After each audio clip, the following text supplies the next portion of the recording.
नमस्कार, आप देख रहे हैं 4 PM बिहार और मैं हूं अभिषेक मिश्रा। बिहार की राजनीति उबल रही है, बिहार की राजनीति उफन रही है और इस उबाल और इस उफान की वजह है आरजेडी के ही लोग, आरजेडी के बड़े नेता, आरजेडी कोटे के मंत्री, आरजेडी कोटे के जो मंत्री हैं बिहार सरकार में, उनकी वजह से बिहार की राजनीति में बड़ा बावेला खड़ा हो गया है और बावेला खड़ा हो रहा है। उस बवाल का सिलसिला अभी तक थमता हुआ नजर नहीं आ रहा है। शिक्षा मंत्री चंद्रशेखर का बयान रामचरितमानस को लेकर, उसको लेकर किस तरह की सियासत बिहार में हो रही है, देश भर में हो रही है, वो बताने की जरूरत नहीं है, एक अलग बहस छिड़ गई है। और शिक्षा मंत्री चंद्रशेखर का बयान ही क्यों, उसके बाद आरजेडी कोटे के मंत्री सुरेंद्र यादव का बयान आया। सुरेंद्र यादव बिहार सरकार में सहकारिता मंत्री हैं और आरजेडी कोटे से मंत्री हैं। उन्होंने कहा बीजेपी सेना पर हमले कराती है। अब इसको लेकर बीजेपी के अंदर नाराजगी, बीजेपी ने अलग बवाल खड़ा कर रखा है। अब विवादित बयान देने वालों की फहरिस्त में आरजेडी कोटे के एक और मंत्री का नाम सामने आ गया है, नाम जुड़ गया है। आलोक मेहता बिहार सरकार के भू राजस्व मंत्री हैं और उन्होंने एक बयान दिया है जिसको लेकर सियासी बवाल बढ़ सकता है बिहार में, बिहार की राजनीति में बावेला खड़ा हो सकता है।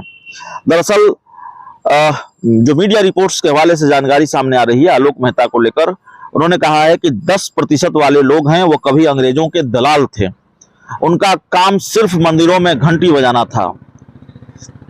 भागलपुर के गोराडीह प्रखंड के सालपुर पंचायत के कासिल हटिया मैदान में एक जनसभा को संबोधित कर रहे थे बिहार के भू राजस्व मंत्री, और इसी दौरान उन्होंने कहा कि जिन्हें आज 10% में गिना जाता है वो पहले मंदिर में घंटी बजाते थे और अंग्रेजों के दलाल थे।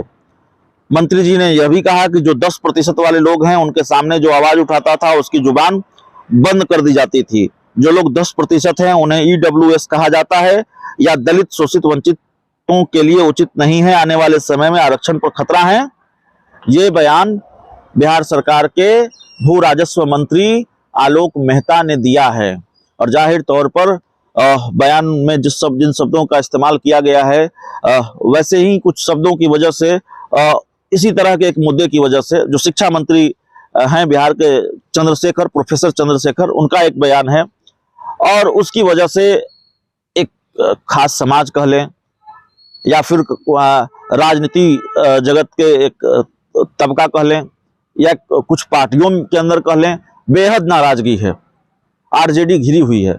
और दिक्कत यह है, ये तीसरे बयान की जानकारी नहीं है इस पर जेडीयू का क्या रिएक्शन है, लेकिन जो 2 बयान आए हैं तो शिक्षा मंत्री चंद्रशेखर के बयान के खिलाफ आरजेडी सड़क पर, माफ कीजिएगा, जेडीयू आरजेडी के खिलाफ सड़क पर ही उतर गई।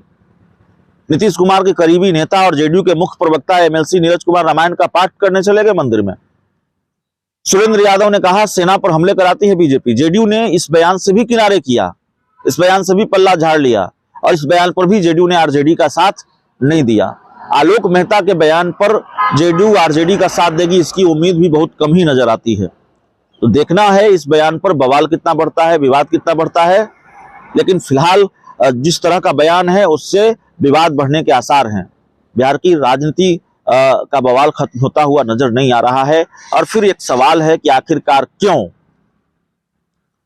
एक के बाद एक इस तरह के बयान सामने आ रहे हैं, वो भी आरजेडी कोटे के मंत्रियों के तरफ से ही, आरजेडी के बड़े नेताओं के तरफ से ही। सुधाकर सिंह तो पहले से माहौल को गरमाए हुए हैं, जेडीयू की नाराजगी को बढ़ा रहे हैं, आरजेडी के विधायक हैं और नीतीश कुमार पर लगातार हमले कर रहे हैं और उसके बाद आग में घी का काम कर रहा है आरजेडी कोटे के जो मंत्री हैं, उनके एक के बाद एक विवादित बयान। तो अब जो आलोक मेहता ने कहा है उस पर बवाल कितना बढ़ता है उस पर निगाहें टिकी हुई होंगी।